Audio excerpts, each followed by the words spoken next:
सभी को नमस्ते। हम रामचरितमानस के बालकांड की आगे की कथा सुन रहे हैं। अस बरु मागी चरण गही रहे हूँ, एवं अस्तु करुणा निधि कहे हूँ। अब तुम्हें मम अनुशासन मानी, बसो जय सुरपति रजधानी। अर्थात ऐसा वर मांगकर राजा भगवान के चरण पकड़े रह गए। तब दया के निधान भगवान ने कहा, ऐसा ही हो। अब तुम मेरी आज्ञा मानकर देवराज इंद्र की राजधानी अमरावती में जाकर वास करो। सोटा है तह करी भोग विशाल, तात गए कछु काल पुनि, होई हूँ अवध बुहाल। तब मैं होब तुम्हार सुत। अर्थात हे तात, वहां स्वर्ग के बहुत से भोग भोग कर कुछ काल बीत जाने पर तुम अवध के राजा होंगे, तब मैं तुम्हारा पुत्र होऊंगा। इच्छा में नरबेश संवारे, होई हूँ प्रगट निके तुम्हारे। अंश अंश ने सहित देह धरिताता, करी हूँ चरित भगत सुखदाता। अर्थात इच्छा निर्मित मनुष्य सजकर मैं तुम्हारे घर प्रकट होऊंगा। हे तात, मैं अपने अंशों सहित देह धारण करके भक्तों को सुख देने वाले चरित्र करूंगा। जे सुनी सादर नर बड़भागी, भव तरी हई ममता मत त्यागी। आदि शक्ति जेहि जग उपजाया, सो अवतरी मोरी ये माया। अर्थात जिन चरित्रों को बड़े भाग्यशाली मनुष्य आदर से ही सुनकर ममता और मत त्याग कर भव सागर में तर जाते हैं, आदि शक्ति ये मेरी माया है, जिसने जगत को उत्पन्न किया है, अवतार लेगी। पुर उब मैं अभिलाष तुम्हारा, सत्य सत्यपन सत्य हमारा। पुनि पुनि अस कही कृपा निधाना, अंतर्धान भय भगवाना। अर्थात इस प्रकार मैं तुम्हारी अभिलाषा पूरी करूंगा। मेरा प्रण सत्य है, सत्य है। कृपा निधान भगवान बार बार ऐसा कहकर अंतर्धान हो गए। दंपति और धरी भगत कृपाला, तेहि आश्रम निवसे कछु काला। समय पाई तनु तजी अन्यासा, जाई किने अमरावती बासा। अर्थात वे स्त्री पुरुष भक्तों पर कृपा करने वाले भगवान को हृदय में धारण करके कुछ काल तक उस आश्रम में रहे। फिर उन्होंने समय पाकर सहज ही बिना किसी कष्ट के शरीर छोड़कर अमरावती में जाकर वास किया। दोहा है, ये इतिहास पुनित अति उमही, कही ब्रस केतु। भरद्वाज सुनो अपर पुनि, राम जन्म कर हेतु। अर्थात याज्ञवल्क्य जी कहते हैं, हे भरद्वाज, इस अत्यंत पवित्र इतिहास को शिव जी ने पार्वती से कहा था। अब श्री राम के अवतार लेने का दूसरा कारण सुनो। मास परायण पांचरा विश्राम, सुनो मुनि कथा पुनित पुरानी। जो गिरिजा प्रति शंभु बखानी, विश्व विदित एक केकय देसु, सत्य केतु थे बसई नरेसु। अर्थात हे मुनि, वह पवित्र और प्राचीन कथा सुनो जो शिव जी ने पार्वती से कही थी। संसार में प्रसिद्ध एक केकय देश था, वहां सत्य केतु नाम का राजा रहता था। धर्म धुरंधर नीति निधाना, तेज प्रतापशील बलवाना।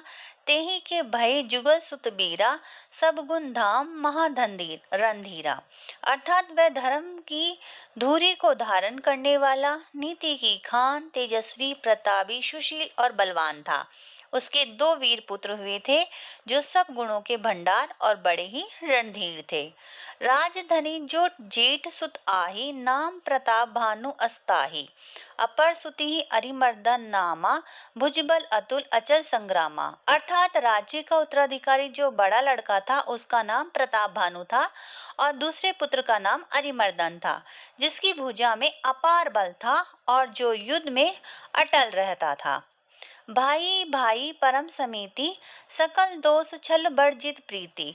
जेठे सुते ही राज नृप दीना, हरि हित आपो गवन बन कीना। अर्थात भाई भाई में बड़ा मेल और सब प्रकार के दोषों और छलों से रहित सच्ची प्रीति थी। राजा ने जेठ पुत्र को राज्य दे दिया और आप भगवान के भजन के लिए वन को चले गए। दोहा है, जब प्रताप रवि भयो, न फिरी दोहाई देश। प्रजापाल अति वेद विधि, कथु नहीं अगलेश। अर्थात जब प्रधान भानु राजा हुआ, देश में उसकी दुहाई फिर गई। वे वेद में बताई हुई विधि के अनुसार उत्तम रीति से प्रजा का पालन करने लगा। उसके राज्य में पाप का कहीं भी लेस मात्र भी स्थान नहीं था। नृप हितकारक सचिव सयाना, नाम धर्म रुचि शुक्र समाना। सचिव सियान बंधु बलवीरा, आपू प्रताप पुंज रणधीरा। अर्थात राजा का हित करने वाला और शुक्राचार्य के समान बुद्धिमान धर्म रुचि नाम का उसका मंत्री था। इस प्रकार बुद्धिमान मंत्री और बलवान तथा वीर भाई के साथ ही स्वयं राजा भी बड़ा प्रतापी और रणधीर था। सैन्य संग चतुरंग अपारा, अमित सुबट सब समर जुझारा। सैन बिलो की राव हरसाना, अरु बाजे गह गह निशाना। अर्थात साथ में अपार चतुरंगनी सेना थी, जिसमें असंख्य योद्धा थे, जो सबके सब रण में जूझ मरने वाले थे। अपनी सेना को देखकर राजा बहुत खुश हुआ और घमासान नगाड़े बजने लगे।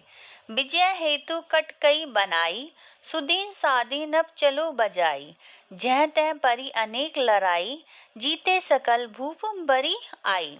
अर्थात दिग्विजय के लिए सेना सजकर वह राजा शुभ दिन साधकर और डंका बजाकर चला। जहां तहां बहुत सी लड़ाइयां हुई, उसने सब राजाओं को बलपूर्वक जीत लिया।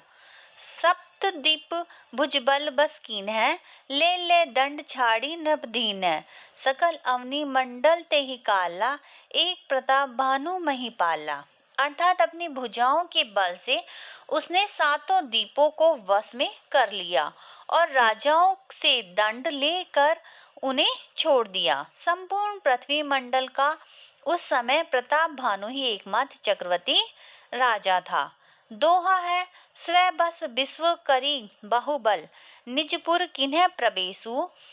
अरत धर्म कामादि सुख सेवई समय नरेशु। अर्थात संसार को अपनी भुजाओं के बल से वश में करके राजा ने अपनी नगर में प्रवेश किया। राजा अर्थ धर्म और काम आदि के सुखों का समयानुसार सेवन करता था। भूप प्रताप भानु बल पाई, कामधेनु में भूमि सुहाई। सब दुख वर्जित प्रजा सुखारी, धर्मशील सुंदर नर नारी। अर्थात राजा प्रताप भानु का बल पाकर भूमि सुंदर कामधेनु हो गई। प्रजा सब दुखों से रहित और सुखी थी और सभी स्त्री पुरुष सुंदर और धर्मात्मा थे। सचिव धर्म रुचि हरिपद प्रीति, नृप हित हेतु सिखो नीत नीति। गुरु सुर संत पितर मही देवा, करई सदा नप सबके सेवा। अर्थात धर्म रुचि मंत्री का श्री हरि के चरणों में प्रेम था। वह राजा के हित के लिए सदा उसको नीति सिखाया करता था। राजा गुरु देवता संत पितर और ब्राह्मण इन सबकी सदा सेवा करता रहता था। भूप धर्म जे वेद बखाने, सकल करई सादर सुख माने। दिन प्रति देही विविध विधि दाना, सुनई शास्त्र बर वेद पुराना। अर्थात वेदों में राजाओं के जो धर्म बताए गए हैं, राजा सदा आदर पूर्वक और सुख मानकर उन सब का पालन करता था। प्रतिदिन अनेक प्रकार के दान देता था और उत्तम शास्त्र वेद और पुराण सुनता था। नाना बापी कूप तड़ाका, सुमन बाटिका सुंदर बागा। विप्र भवन सुर भवन सुहाए, सब तीर्थ ने विचित्र बनाए। अर्थात उसने बहुत सी बावलियां, कुएं, तालाब, फुलवाड़ियां, सुंदर बगीचे, ब्राह्मणों के लिए घर और देवताओं के सुंदर विचित्र मंदिर सब तीर्थों में बनवाए। दोहा है, जह लगी कही पुराण, श्रुति एक एक सब जाग। 12 सहस्त्र सहस्त्र नभ किए सहित अनुराग।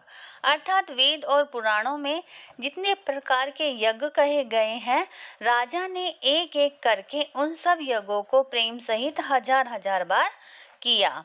हृदय ने कछु फल अनुसंधाना, भूप विवेकी परम सुजाना।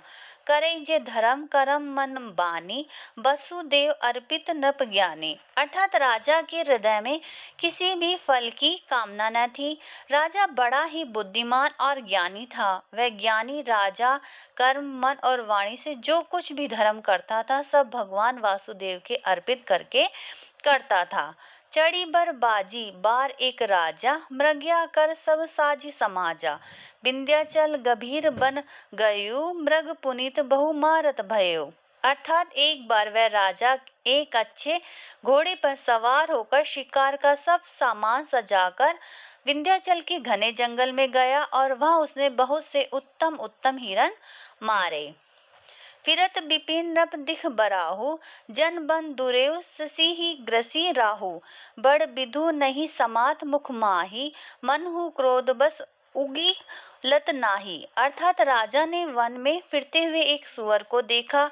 दांतों के कारण वह ऐसा दिख पड़ता था मानो चंद्रमा को ग्रहस कर मतलब मुंह से पकड़कर राहु वन में आ छुपा हो। चंद्रमा बड़ा होने से उसके मुंह में समाता नहीं है और मानो क्रोधवश वह भी उसे उगलता नहीं है। अब आगे की कथा अगली वीडियो में। धन्यवाद।